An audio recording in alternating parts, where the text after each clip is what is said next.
I would like to invite Admiral Roughhead to the podium, please.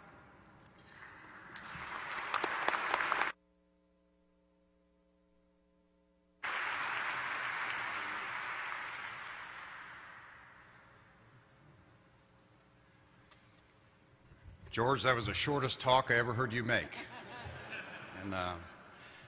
But like George, I would like to thank all of you for this wonderful evening, to thank you for the honor that you bestow upon the men and women of the United States Navy, and later in the evening for recognizing Senior Chief John Markham for his service to his country and for the example that he sets for so many.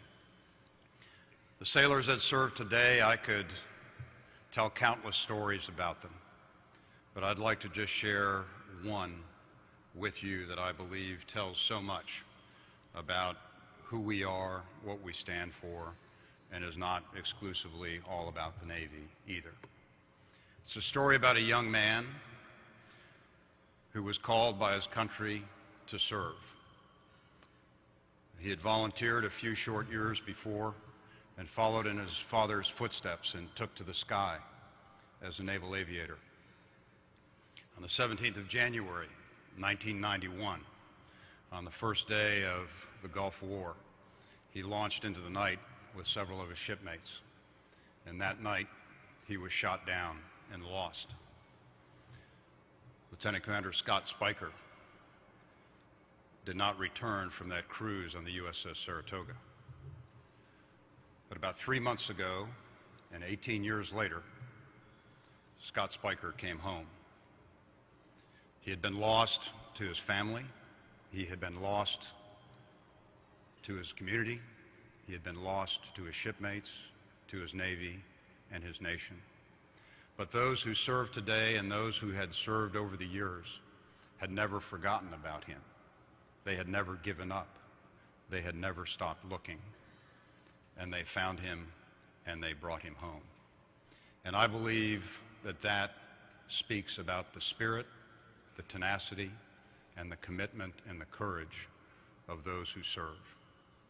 They serve their nation, they serve their service, and they serve mankind to bring peace to a world that sometimes is quite disordered. So I would like to thank JINSA for recognizing these great young men and women who wear the uniform in our time. Thank you very much.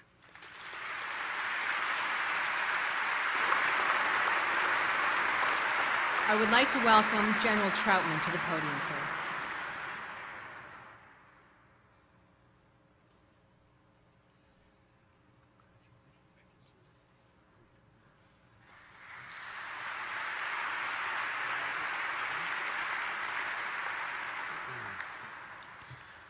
Please don't shoot the Sergeant Major. I promise to be brief. But on behalf of the Commandant of the Marine Corps, and even more importantly, on behalf of those Marines who are serving around the globe tonight, I thank you for the presentation of this award.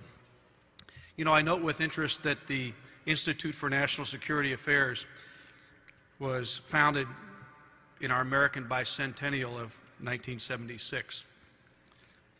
How appropriate that an organization like yours, dedicated to a strong national defense and an open and strong interchange among free peoples, is connected in such a way to our nation's birth. I know the Commandant, General Jim Conway, is extremely honored to share this award with his fellow service chiefs and the commander of the Special Operations Command. As a Marine, I stand in awe of their collective accomplishments in service to our country. And I am also truly grateful to this organization's contributions to global freedom and a strong military.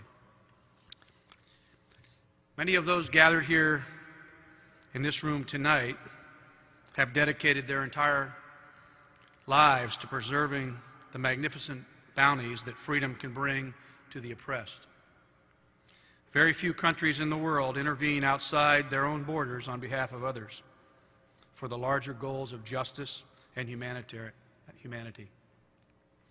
As citizens of the world, we should be proud to represent and honor the brave military men and women from America who are willing to pursue freedom at any cost. When we evaluate our Marines above the rank of sergeant, we use what we call a fitness report that describes how that Marine has performed over the past year. On that fitness report, we have a mark for courage.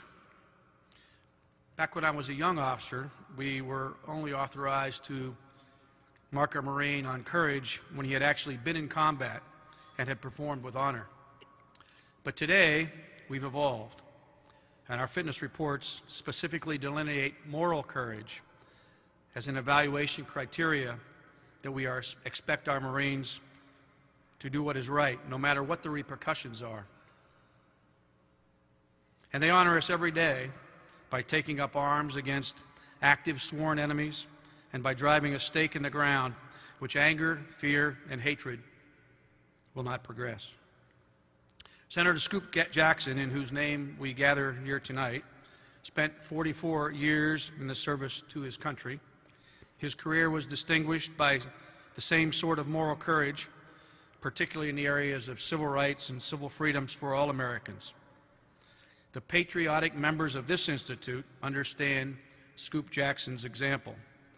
Personal courage is the one quality that guarantees all others. On behalf of the Commandant and on behalf of the courageous young Marines in harm's way around the globe, I thank you for this award, and I look forward to a wonderful evening. Thank you.